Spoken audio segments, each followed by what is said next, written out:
So ngayon, kung mayroong tutorial para sa mga first time makalabas ng airport o nagtatanong kung saan makasakay ng jeep papuntang Pasay Top, MRT Top, Baclaran Heritage Hotel, ay meron din tayong tutorial ngayon kung paano makapuntang NAIA Terminal 3, no? Paano makapuntang airport sa NAIA Terminal 3 via jeep lang din galing Top, Kita niyo yung jeep na yan, wala siyang sakay sa ngayon, pero kapag kayo ang sakay niyan, galing kayong Top, MRT Top, kung galing kayong Baclaran, kung galing kayong Heritage Hotel, no? So sasakay kayo ng jeep na yan, bababa kayo dyan mismo. Kaso kala hindi siya huminto kasi wala rin siyang sakay papuntang airport. So yun, ito yung babaan nila. Yan, dito na area. Yan, babaan nila yan. So dyan kayo ibababa. Dyan ako bababa kanina. At maglakad ka na lang papuntang airport. So hilahilahin mo yung mga bag na may gulong. Kung walang gulong ang bag mong 5 piraso, 4 piraso, meron naman tayong push carts dito. Pwede mo itong magagamit or magamit papasok ng airport. So yun lang, bali pasok ka dito. And of course, hindi dito matatapos ang tutorial ho natin, tips or guide paano makapunta ng Terminal 3 sa NAIA.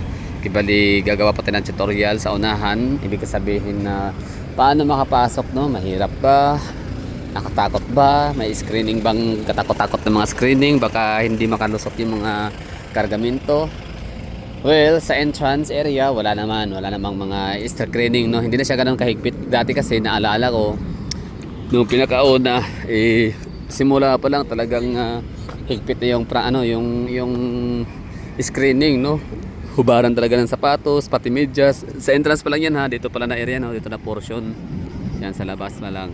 Pero ngayon, wala na, tinanggal na. Wala na yung ganun. Like, wala na. Papasok ka, labas, masok. Wala nang sinusunod ng entrance ba siya o exit. Basta kaya labas ka, pasok ka, ikaw bahala, no? Depende na sa'yo yun. Basta ang pinaka-stricto na lang talaga sa second floor, kung saan yung check-in counters area na may makikita kang mga check-in kiosk, mga ground personnel, mga staff, no? So Cebu Pacific kadalasan kapag Terminal 3, kasi ang AirAsia and Philippine Airlines domestic ay nasa Terminal 2. Terminal 1 naman ang sa international, although di ka ako updated kung may changes na ba. Panghinayang meron akong tutorial sana, no, sa PAL departure area and arrival area. That's August 2025 last year. Pero pansin nyo, di ba, wala akong upload na ganun kasi nga na corrupted. Kung dati papasok ng airport at palabas, dyan ako dumadaan. Dyan dumadaan ang mga pasahero, empleyado. Ngayon hindi na makakadaan dyan kasi nga binago na, no, yung settings, yung arrangement or yung pattern. So dito na lahat, papasok palabas dito na. So dito na tayo, malapit na tayo sa entrance. And additional ko pala, just in case ba, no, na kayo ay mag-taxi naman. Paano naman yung taxi? Paano yung mga motorcycle taxi? Ang motorcycle taxi, hindi ako sure kung pwede pa kayong ihati dito. Kasi may time yata na bawal, pero I don't know, no, baka pwede. Hatid kayo dyan sa second floor, dyan, no, itong tulay na yan. So dyan yan, aakyat nyo yung approach niya, yung kanyang approach, papunta dito. Taxi, dyan yan, ha, taxi. Dito. Tapos na kayo ibababa sa second floor kung saan na check-in counters na siya. Sa mga taxi, ha. Pero yung video nga ito ay para sa mga kagaya ko na naglalakad lang mula doon sa kanto. Nagje-jeep lang mula sa Pasay Top, MRT Top. Well, di ko kailangan mag-taxi kasi unang-una hindi ako late. Tapos wala akong mga dalang mga bagahe na marami. So syempre pag may pedestrian lanes, ibig sabihin pwede ka na ang dumaan dito. Pwede rin doon sa unahan, ikaw nang bahala kung saan mo gusto. Basta dito lahat ng mga pintuan, entrance, exit, pwede yung daanan yan. Unlike dati na kailangan mo talagang doon dumaan kasi doon na yung entrance, kasi dito na area ay exit. So ngayon hindi siya exclusive. Labas, pasok ka, bahala ka sa buhay mo. Oo, pili ka lang. Kung gusto mong maglakad ng medyo mas malayo, idug ka. Kung gusto mong makapasok agad kasi mainit, lalo na kung araw. Naku, napakainit dito sa labas. Kung gusto mo agad makapresko aircon, ipasok ka na dito. Pwede rin doon kasi dito na tayo dadaan. Pero pwede rin dito basta kahit saan, anywhere, kahit anong pero dito na tayo. Pass lang yan. Pasok ka lang, ha. Ngayon ang next destination natin ay ang dito, second floor or third floor rather, no, hindi pala second floor. Ano ba talaga? Ito kasi mezzanine, no, yung may lumalabas sa mga empleyado. So that's mezzanine floor, yung may mga nakayelo sa Pacific. So that's mezzanine floor. So tama, second floor. So nakakalito, no? Second floor o mezzanine floor? Sa bagay, mezzanine floor considered as second floor. So ito kasi parang opisina to, no? Parang andyan yung hippie na mga gwardiya, yung parang ano, yung parang presento, ganyan. Mga security personnel dyan makikita. Mezzanine floor or second floor level or level 2. Simbahan, mass schedule, pero wala silang ano, no, wala silang simbahan sa Muslim. Okay, so ano na tayo? So akit kayo kunyari, no, at mag-check-in kayo sa kiosk kasi hindi pa kayo marunong mag-online check-in. Okay, ikot kayo dito. Pwede kayo dito papasok. Pwede rin dito. Pili lang kayo. Yun, misa, oh, ito pala, oh. Wala yan dati. Ano siya talaga siya. So, di na tayo diretso. Sige, diretso pa tayo para makita nyo yung ano, airport, yung ano, yung check-in kiosk, tsaka yung check-in counters. Yun, hinulog na.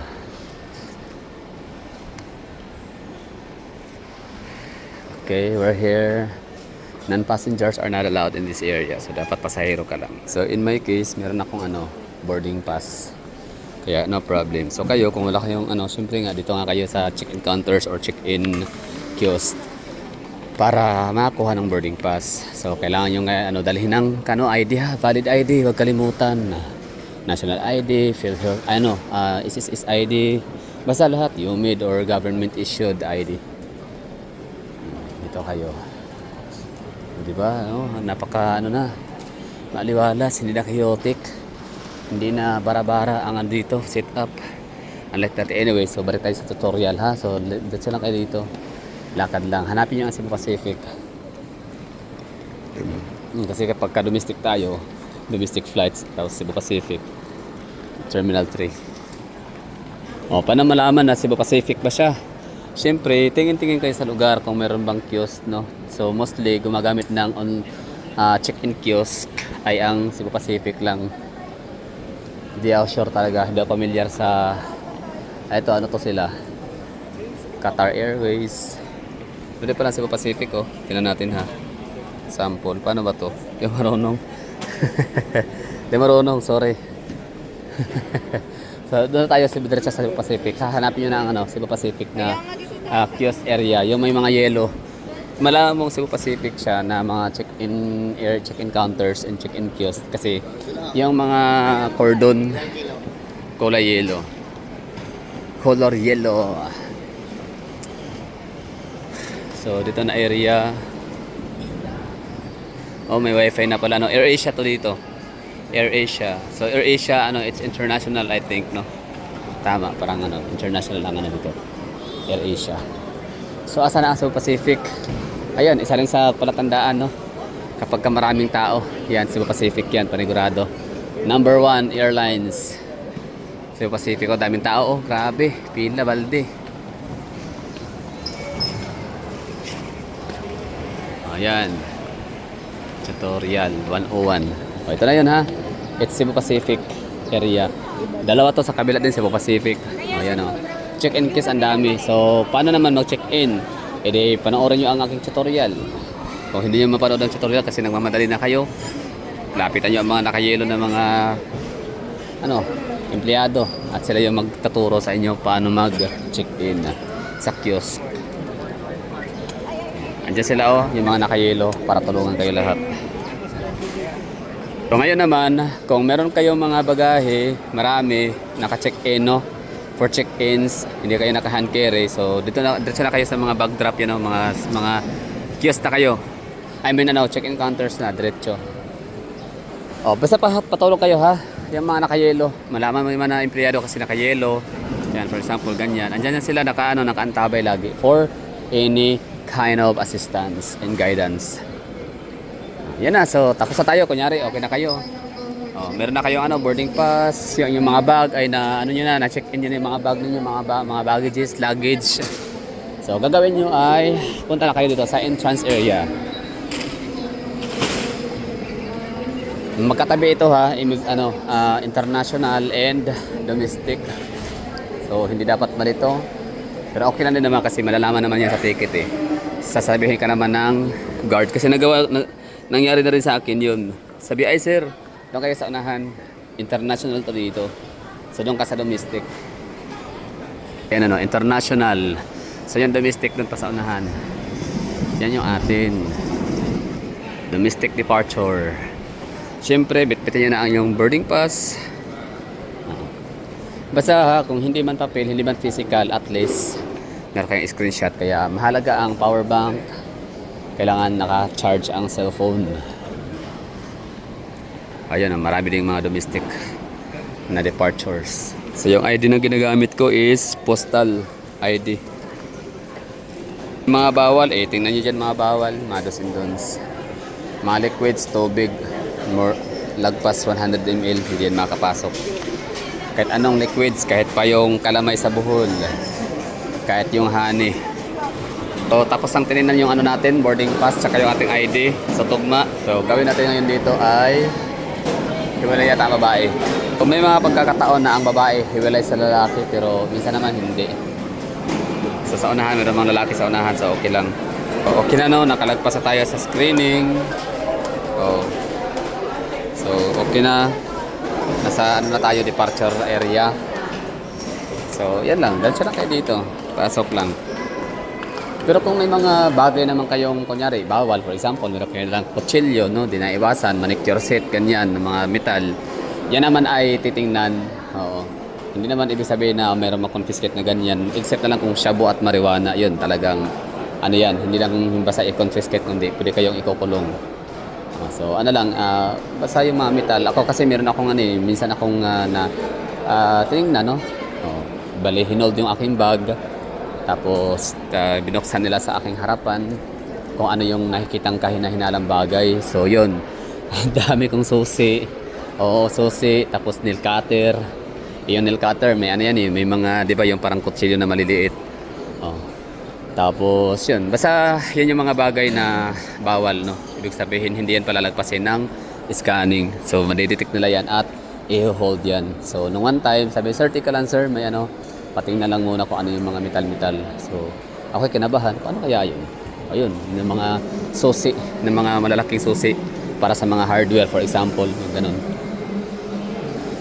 So, yun, okay sir, sige, pasok. Yung diretso, yung makarang ganun lang, kumbaga tinitingnan naman nila. So, kunyari, meron akong dalang kutsilyo, sabi natin mga camping knife, for example, so hindi siya pwede ipasok, so, i-confiscate lang yan. Tapos, ikaw na may patutuloyin, ganun. Mga can opener, chopsticks minsan, pati yung aking mga mga selfie sticks. Sir, yun po? Selfie sticks yun. Selfie sticks, ganyan. Okay, sige, diretso. Ganun lang. So, dito na yung pagpapuntang down south, Visayas and Mindanao. Ito yung madalas yung magiging natin, boarding gate, baba. So, tingnan natin yung aking boarding gate kung may assigned na ba siya. So, yung nakalagay dito ay TBE, to be announced. TBE means to be announced yung assigned gate.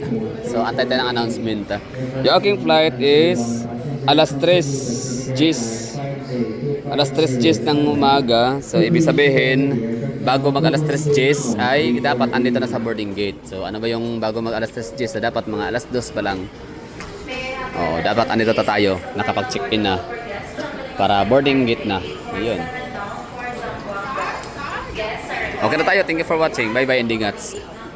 Good luck and ingat sa biyahe at saka i-enjoy dapat ang trip para sulit. Final call for boarding for the next departments and one passengers.